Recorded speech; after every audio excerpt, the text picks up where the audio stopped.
Hi and welcome. Chapter 5 Logarithmic, Exponential and Other Transcendental Functions का है, जिसके अंदर हम जान सकेंगे कि functions in a form of the writing invariant form क्या हो सकते हैं, ये कैलकुलस में किस तरह से इन्वॉल्व होता है, इसके डेरिवेटिव किस तरह से फाइंड किए जाते हैं और इसकी अंडरस्टैंडिंग हमें मशीन लर्निंग, डीप लर्निंग और डेटा साइंस के अंदर काफ़ी यूजफुल मैनर पे इन फ्यूचर यूज़ करने को मिलेगी। मैं हूं फाद हुसैन। ये वीडियो सेशन कंप्लीट जो कि कैलकुलस एंड ट्रिग्नोमेट्रिक की सीरीज़ का है, इसमें आप ये वीडियो देख रहे हैं। वीडियो फर्दर कंटिन्यू रखने से पहले बताते चलूँ कि इससे रिलेटेड तमाम प्रीवियसली और अपकमिंग आने वाली वीडियोस मेरे यूट्यूब चैनल पर मौजूद है। फाद हुसैन CS से सर्च करने के बाद आप मेरे यूट्यूब चैनल पर आएंगे, इसके प्लेलिस्ट पर जाएंगे जहाँ डिफरेंट डिसिप्लिन्स की वीडियोस मौजूद है। विद ईज आप इन्हें वॉच कर सकते हैं, जबकि इन वीडियोस पर इस्तेमाल होने वाले content related material which mean presentation, slide, code, ये तमाम चीज़ें मेरे ब्लॉग fadhusaincs.blogspot.com पर है। तमाम मटेरियल को फ्रीली डाउनलोड करके यूज़ किया जा सकता है। तो चैनल पर अगर नए हो, चैनल को सब्सक्राइब नहीं किया तो ज़रूर सब्सक्राइब करें ताकि इसी तरह की चीज़ें बर वक्त आसानी के साथ आप सीखते रहें। वीडियो को लाइक करें, ज़्यादा लोगों को शेयर करें। अगर आप आर प्रोग्रामिंग पे इंटरेस्ट रखते हैं तो there is a course live on the Udemy, R programming for the complete data science and machine learning. ये 10 घंटों से ज़्यादा ड्यूरेशन पर मुश्तमिल कोर्स है and I am pretty sure after the completion of this course you can easily find the job in a machine learning, deep learning for the R statistical concept. तो सबसे पहला जो हमारा सेशन का part है वो इस कॉन्सेप्ट को समझने का है कि एक्चुअली हम फंक्शंस को in a form the writing किस तरह से ब्रॉडली वे पे डिवाइड होता हुआ देखते हैं। तो ब्रॉडली दो पार्ट्स में हम फंक्शंस को in a form of writing लिख रहे होते हैं। सबसे पहला फॉर्मेट अलजेब्रिक होता है, ठीक है। तो अलजेब्रिक के बाद सेकंड जो है वो ट्रांसेंडेंटल्स फॉर्म होते हैं, ठीक है। अब अलजेब्रिक से मुराद ये है कि जिसमें हम एक्स, वाई, जेड और इस तरह के वेरिएबल्स को यूज़ कर रहे होते हैं। जैसे फॉर एग्जांपल अगर हम पॉलिनोमियल की बात करें तो पॉलिनोमियल पे डिग्री फॉर्म पर इक्वेशंस लिखी जा रही होती है, इधर वो कांस्टेंट हो, लीनियर हो, क्वाड्रेटिक हो, polynomials of the degree 4, 5 and so on हो। तो इन फॉर्म को अलजेब्रिक फॉर्म पे लिखा जा सकता है, ठीक है। इसी तरह से समटाइम हम फंक्शंस को रैशनल वे पे यानी P/Q लिख रहे होते हैं, रैशनल फॉर्म पर लिखा जा रहा होता है, या फिर हम उसे रेडिकल यानी स्क्वायर रूट ऑफ क्यूब में लिख रहे होते हैं, या फिर पीस वाइज लिख रहे होते हैं। पीस वाइज का मतलब ये होता है कि हम इस तरह से फॉर्मेट कर्ली ब्रैकेट के अंदर लिखते हैं। जैसे मैं just for the sake of understanding लिख रहा हूँ x² x-1 और कांस्टेंट लिख रहा हूँ। तो यहाँ पे कैटेगरी बताई जाती है कि x is greater than 0, x is less than 0 और x इक्वल टू 1, ठीक है। तो ये पीस वाइज फॉर्मेट है। तो इन तीनों फॉर्मेट्स में यानी इधर वो रैशनल फॉर्म हो एज लाइक दिस, या फिर वो क्वाड्रेटिक फॉर्म हो एज लाइक दिस, या फिर वो पीस वाइज हो जैसे मैंने यहाँ पे लिखा है। इन फॉर्मेट्स को हम अलजेब्रिक फॉर्म पे ही लिख रहे होते हैं और इसका ग्राफ जिस तरह से यहाँ पर दिखाया गया है वो सारी चीज़ें हम प्रीवियस सेशंस पे भी डिस्कस करते हुए आए हैं कि वो ग्राफ किस तरह से प्लॉट किया जा रहा होता है। अब वेयर एज अनदर हैंड पे देखें तो एक ऐसा फंक्शन जिसको हम अलजेब्रिक फॉर्म पर नहीं लिख सकते, यानी वेरिएबल्स फॉर्म पर हम उसे कन्वर्ट करके नहीं लिख सकते, that is said to be a transcendentals form. कौन कौन से हो सकते हैं? Exponential, logarithmic and trigonometrics. ये तीन वो फंक्शंस के पार्ट हैं जिनको फंक्शंस के फॉर्म हैं जिसे हम ट्रांसेंडेंटल्स फॉर्म ऑफ फंक्शंस कह रहे होते हैं। आप साइन एक्स की ग्राफ को देखें, simple f of x equal to sine x, f of x equal to exponential x, that is said to be exponential form. And the third one is a log form, ठीक है। Log के जो graph होते हैं वो सारी चीज़ें हम जान सकेंगे किस तरह से प्लॉट हो रहा है। तो इन सिंपल हमने जाना कि वो फंक्शन जो अलजेब्रिक फॉर्म पे लिखे जाते हैं that is said to be algebraic form of the function, whereas a function that is not use algebraic context to write a form of the function that is said to be a transcendental form of the function. अब हमें समझ रहे हैं chapter 5 के अंदर कि concept of the log क्या है और एक्सपोनेंशियल क्या है, ठीक है। सबसे पहले तो हम बेसिक अंडरस्टैंडिंग करते हैं कि लॉग को लिखा किन किन बेस के साथ जाता है और उसका मतलब क्या होता है। ठीक है, अगर हम इस तरह से लिखा हुआ देखते हैं कहीं पर लॉग और इस नीचे की तरफ लॉग के साथ 10 लिखा हुआ देखते हैं तो उसका मतलब ये होता है कि हम लॉग की वैल्यूज बेस 10 की बात कर रहे हैं, ठीक है। अब इसी के साथ वैल्यूज लिखा जाता है, for example log 100 is equal to what, ठीक है। सेकंड फॉर्मेट हो सकता है कि लॉग वैल्यूज इस तरह से लिखी जाए कि लॉग वैल्यूज बेस ऑफ 2, ठीक है। उसके बाद कोई भी वैल्यूज हो सकती है, जैसे कहा गया कि 32 is equal to what which mean x. Similarly third form of the जो लॉग फ्रिक्वेंटली इस्तेमाल होता है उसे लॉग ऑफ ई लिखा जाता है। यहाँ ई एक्सपोनेंशियल को रिप्रेजेंट कर रहा होता है, ठीक है। क्या है, क्या वैल्यूज होती है रियल लाइफ में, क्या यूजेज है, जैसे जैसे हम आगे जाएंगे वो तमाम चीज़ें हम डिस्कस करेंगे। तो लॉग ई ऑफ 5 क्या हो सकता है, इसके सोल्यूशन को हम लॉग बेस ऑफ द ई कह रहे होते हैं। अब जब मैंने सबसे पहले फर्स्ट एग्जाम्पल लिखी, इस फॉर्म ऑफ लॉग को कहा जाता है कि ये हमारा common form of the log है जिसे हम कॉमन लॉग कहते हैं, कॉमन लॉग। जबकि second form of the log जो है वो क्योंकि हम डिजिटल कंप्यूटर पर वर्क कर रहे होते हैं या डिजिटल कंप्यूटर फॉर्म पर ये चीज़ें पढ़ रहे हैं, तो ये बाइनरी लॉग कराता है या binary form of the log इसे कहा जा रहा होता है। जबकि थर्ड फॉर्म जो लॉग है, जो सबसे ज़्यादा in a way of the calculation economical और ग्रोथ के लिए इस्तेमाल किया जाता है, that is said to be a natural form of the log और अ नेचुरल लॉग।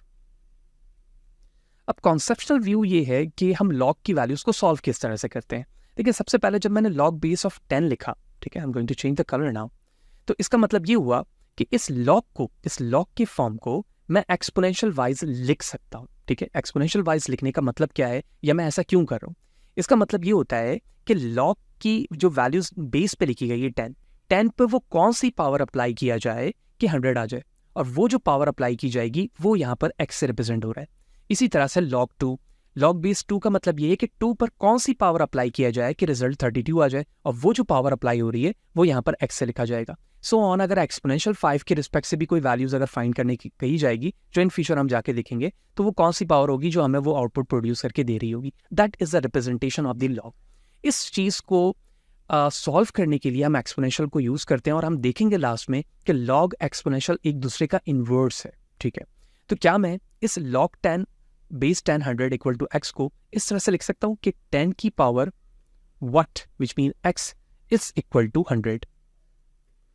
तो 10 की पावर क्या होगी कि वो 100 आ जाए? तो इसका मतलब ये है कि हम देखते ये बात समझ रहे हैं कि अगर मैं 10 की पावर 2 कर दूं तो इसका मतलब ये होगा कि वो 100 के बराबर आ जाएगा। इसका मतलब ये हुआ कि यहाँ पर जो x की वैल्यू है वो 2 लिखी जाएगी या 2 आनी चाहिए। Same for this binary operation. तो इस ऑपरेशन को बेस वैल्यू, यहाँ पर बेस 10 थी या 10 ऑफ x लिखा, अब यहाँ पर 2 है और x ये रहा, तो क्या मैं लिख सकता हूँ 2 की power x is equal to 32। तो 2 की पावर क्या होनी चाहिए कि हमारे पास रिजल्ट 32 आ जाए? तो इसका मतलब ये हुआ 2 की पावर 5 होनी चाहिए। तो इस बिहाफ पर जब मैं रिजल्ट चेक करूंगा तो दैट इज इक्वल टू 5। तो अब बगौर अगर देखा जाए तो इन दोनों कॉन्सेप्ट से हमें ये समझ में आया कि लॉग के बेसिक फॉर्मेट क्या हो सकते हैं, लिखने का तरीका क्या होता है, और उसे सॉल्व करने का तरीका क्या होता है। दूसरी चीज हमने एक्सपोनेंशियल देखा। एक्सपोनेंशियल का मतलब या बेस ऑफ पावर जब लिखने का मतलब होता है कि उसी वैल्यूज को उतने दफा मल्टीप्लाई करो जो उसकी पावर पे लिखी गई है। 10 टू पावर 2 का मतलब है 10 मल्टीप्लाई बाय 10 2 टाइम। ठीक है, यानी 2 दफा इन दोनों को आपस में मल्टीप्लाई करना है। 2 की पावर 5 का मतलब है 5 टाइम 2 को मल्टीप्लाई करें। 2 multiply by 2 multiply by 2 multiply by 2 multiply by 2। तो इस फॉर्मेट पे जब मल्टीपल वैल्यूज को सेम टाइम सेम वैल्यूज पर मल्टीपल टाइम मल्टीप्लाई किया जाता है तो हम उसे पावर के फॉर्म पर लिख सकते हैं, और उसी पावर के फॉर्मेट को एक्सपोनेंशियल कहा जा रहा होता है। और इस एक्सपोनेंशियल को जब हम सॉल्व करते हैं तो लॉगरिथमिक इक्वेशंस को या logarithmic part of the functions को सॉल्व करने के लिए हमें एक्सपोनेंशियल की जरूरत होती है, उसके जरिए से हम इसे सॉल्व कर रहे होते हैं। इसी तरह से जब हम नेचुरल लॉग को सॉल्व कर रहे होते हैं, which mean log of exponential of base, इससे फॉर्मेट ऑफ LNB लिखा जा सकता है। ln ऑफ 5 फॉर एग्जाम्पल, अगर 5 के लिए या कोई भी वैल्यूज वहां पे लिखी जा रही है तो ln ऑफ डैश वैल्यूज लिखा जाएगा। This is only for the natural form of the log. अब हम इस एक्सपोनेंशियल और लॉगरिथमिक फॉर्म को in a form of the graph समझने की कोशिश करते हैं, ताकि उस कॉन्सेप्चुअल व्यू से हमें एक बात समझ में आ जाएगी कि इन दोनों को, यानी मैं एक्सपोनेंशियल को और लॉगरिथमिक फंक्शंस को form of the work inverse क्यों कह रहा हूं। ठीक है, इनवर्स हम इन दोनों को क्यों कह रहे हैं, वैसे तो हमने प्रैक्टिकली फॉर्म पे देख लिया यहाँ पर, तो मैं इसे in the form of the visualisation जब हम देखेंगे तो वहाँ पर ये कॉन्सेप्चुअल व्यू हमें और भी बेहतर तरीके से समझ में आएगा जब हम इसे ग्राफिक फॉर्म पे देखेंगे। क्योंकि इस सेशन पे जब हम बेसिक चीज़ों को समझ जाएंगे तो जैसे बुक के डिफरेंट सेशन पे जाएंगे चैप्टर 5 के, हमें समझना, उसको डिफ्रेंशिएट करना, उसको इंटीग्रेट करना और इन the form of the graphical understanding हमारे लिए मज़ीद आसान हो जाएगी। ओके, तो सबसे पहले हम एक्सपोनेंशियल को डिस्कस करते हैं। देखें, जब हम एक्सपोनेंशियल को with respect to the graph देखते हैं तो सबसे पहला फॉर्मेट जो है, यहाँ पे मैंने कुछ चीज़ें ऑलरेडी नोट की हुई हैं, तो इस चीज़ को समझना हमारे लिए थोड़ा सा आसान रहेगा। एक general form of the exponential क्या इस तरह से लिखा जा सकता है, बिल्कुल इस तरह से लिखा जा सकता है, e टू पावर x, यानी a यहाँ पर बेस है, x उसकी पावर है।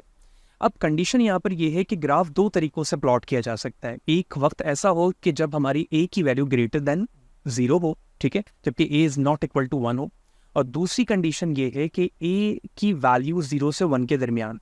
ठीक, अब इस कंडीशन को अंडरस्टैंड करने के लिए हमने रेंज डिफाइन कर ली है। ठीक है, अच्छा, रेंज यहाँ पर जो है वो ये नहीं होगा, बल्कि इस सेकंड ग्राफ में a की वैल्यू जो है, I am going to cut it now, a is greater than 0, जबकि यहाँ पर जो a की वैल्यूज़ है वो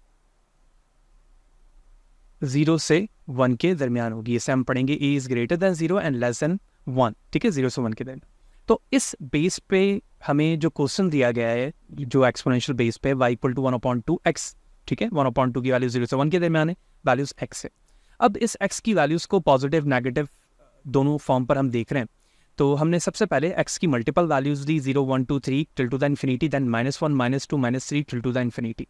तो जब मैं 0 पुट करता हूँ वैल्यू 1 आती है, 1 पर 1/2, 2 पे 1/4, 3 पे 1/8, इन्फिनिटी पे 0। इन्फिनिटी पे 0 किस तरह से आ रही है, अगर आप इस कंडीशन को देखें, 1/2 पे इन्फिनिटी अगर लिखा जाए तो 2 ऊपर की तरफ आएगा तो -1 के ऊपर पावर इन्फिनिटी हो जाएगी, और जब इस पे पावर अप्लाई किया जाएगा तो माइनस इन्फिनिटी होगी, नीचे की तरफ जाके पॉजिटिव इन्फिनिटी हो जाएगी। हम जानते हैं कि किसी भी नंबर के ऊपर इन्फिनिटी हो तो इन्फिनिटी के बराबर आता है, और 1/∞ 0 को इंडिकेट करता है। यही वजह है कि यहाँ पे 0 लिखा गया। -1 पुट करूंगा 2, -2 पुट करूंगा 4, -3 पुट करूंगा 8 till to the value of infinity, और माइनस इन्फिनिटी जब पुट किया जाता है इस फॉर्म पर तो इसकी वैल्यूज पॉजिटिव इन्फिनिटी आती है, जो यहाँ पे लिखा गया। अब इस वैल्यूज की टेबल को जब हमने ग्राफ के फॉर्म पर प्लॉट किया, तो अगर आप 0 को उस पॉइंट को देखो जिसमें x की वैल्यू 0 पुट की गई थी, तो ये x 0 है, इस पे पॉइंट हमें 1 मिल रहा है, तो ये वो पॉइंट हो गया। अच्छा, अब जैसे जैसे मैं इन पॉजिटिव में आगे की तरफ जाता हूं तो वैल्यूज डिक्रीज होती है। आप देखो यहां से वैल्यूज डिक्रीज हो रही है जब मैं पॉजिटिव की तरफ जा रहा हूं, ठीक है, लेकिन जब मैं नेगेटिव की तरफ जा रहा हूं तो वैल्यूज बढ़ रही है। तो आप यहां देखो वैल्यूज इंक्रीज हो रही। तो इसका मतलब ये हुआ कि ये जो ग्राफ यहाँ पर प्लॉट किया गया है वो एक्सपोनेंशियल वैल्यूज का उस वक्त ग्राफ है जब a की यानी बेस की वैल्यू 0 से 1 के दरमियान हो।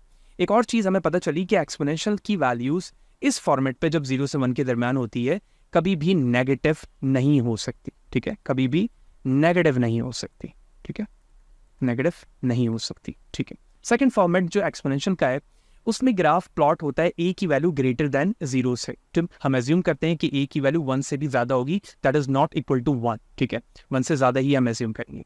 तो इस बिहाफ पर मैं एक क्वेश्चन सपोज करता हूँ y इक्वल टू 2 की पावर x, ठीक है, x की वैल्यूज पॉजिटिव, नेगेटिव एंड 0, तीनों फॉर्मेट्स इंटीजर्स के मैं इस पर यूज कर रहा हूँ।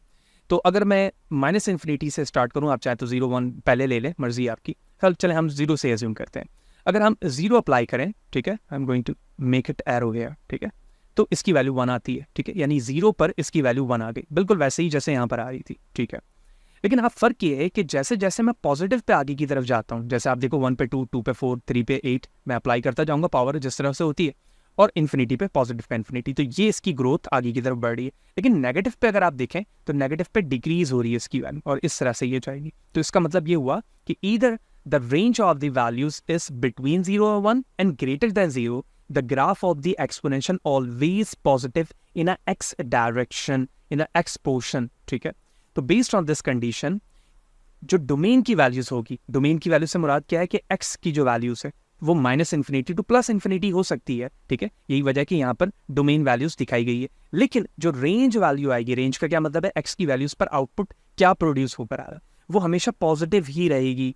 तो पॉजिटिव से मुराद ये है कि 0 से इन्फिनिटी तक की इसकी वैल्यूज रेंज में रहेगी, या कोडोमेन के इनसाइड पे जो वैल्यूज आउटपुट पे आ रही होती है जिसे हम रेंज कहते हैं, वो उसकी वैल्यूज हमेशा पॉजिटिव रहेगी। तो एक्सपोनेंशियल की ग्राफ पर हमें ये देखकर समझ में आ गया कि एक्सपोनेंशियल ग्राफ कुछ इस 2 पॉइंट्स पर, जिसको मैं यहाँ पर 1 और 2 से रिप्रेजेंट कर रहा हूँ, इस फॉर्मेट पे हो सकता है। आई एम प्रीटी श्योर कि आपको ये कॉन्सेप्शनल व्यू समझ में आ गया होगा।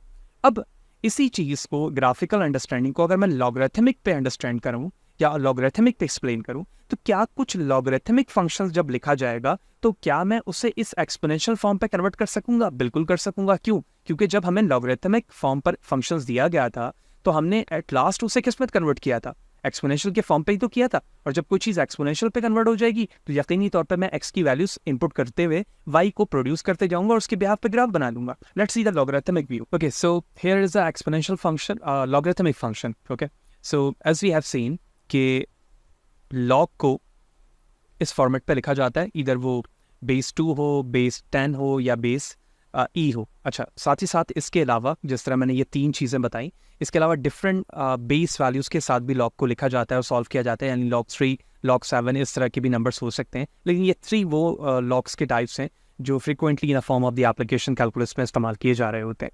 अब इस एक्सपोनेंशियल फॉर्म को जो मैंने लिखा है y = log 2 of x, ठीक है, इसे क्या इस फॉर्मेट पे लिखा जा सकता है? इस लॉग के फॉर्मेट को एक्सपोनेंशियल के फॉर्म पे मैं इस तरह से लिख सकता हूँ 2 to power y equal to x।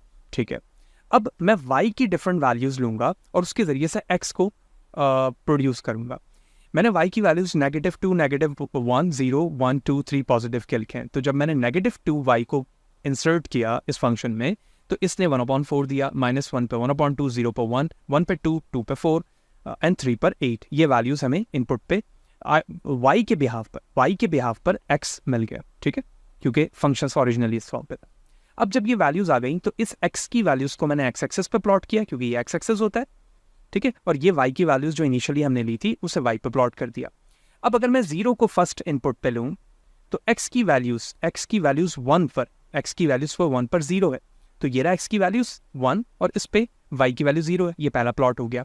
+1 तो +2 पर 1 है, ये रहा 2 यहाँ पर।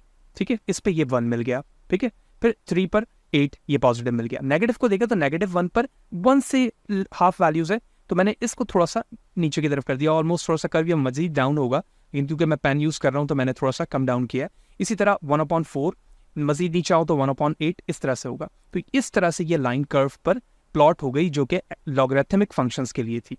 सेकंड कॉन्सेप्ट, अब अगर इस फंक्शन को आप बगौर देखें, ये जो लॉगरिथमिक मैंने अभी यहाँ पर ड्रॉ किया है, अगर इस फंक्शन को मैं यहाँ से इस तरह से उठाकर इस जगह पर प्लॉट करूँ जैसे मैंने यहाँ पर प्लॉट किया हुआ है, तो ये बिल्कुल सिंपल फंक्शन है। वही वाला जो ऊपर है उसको मैंने इस तरह से कर्व के साथ प्लॉट कर दिया। तो मैं इसे इस तरह से लिख सकता हूँ 2 to power y equal to x या log2 बेस्ड 2x, ये ओरिजिनल फंक्शन था। अब अभी हमने प्रीवियस स्लाइड पर जब एक्सपोनेंशियल को सॉल्व किया जहाँ पर a की वैल्यू ग्रेटर देन 2 थी तो y इक्वल टू 2 लिखा जा रहा था। तो y इक्वल टू 2 को जब मैं log के फॉर्मेट पे लिखूंगा तो एक्चुअली इसी तरह से लिखूंगा जिस तरह मैंने यहाँ पर उसे सॉल्व किया 2 टू पावर y x। जब मैं y इक्वल टू 2 जो प्रीवियस स्लाइड पर सॉल्व किया है उसे प्लॉट करता हूँ तो ये कुछ इस तरह से प्लॉट होता है। बिल्कुल ये देखें, ये कर्व है, इसे मैंने यहाँ पर प्लॉट किया। जब मैंने इसे प्लॉट किया और उसके बाद 2 to power y equal to x को प्लॉट किया और उसके मिड पर एक लाइन बनाई इस तरह से, स्ट्रेट लाइन जिसे हम मिरर लाइन कहते हैं, जो रिप्रेजेंट होता है y इक्वल टू x या x इक्वल टू y से। तो क्या इस मिरर इमेज या लाइन को आप इन दोनों का इन्वर्स नहीं कह सकते? यानी इस इमेज ऊपर वाले आर्क को देखें, ये बिल्कुल इसका इन्वर्स है, या नीचे वाले को देखें तो ये ऊपर वाले का इन्वर्स है। तो इस तरह से यहाँ पर ये बात प्रूव हो गई कि जब मैं एक्सपोनेंशियल पर कोई चीज़ सॉल्व करता हूँ तो एक्चुअली वो लॉगरिथमिक का इन्वर्स होता है और लॉगरिथमिक एक्सपोनेंशियल का इन्वर्स होता है। सो इट्स प्रूव्ड हियर कि the exponential is the inverse of the logarithmic functions.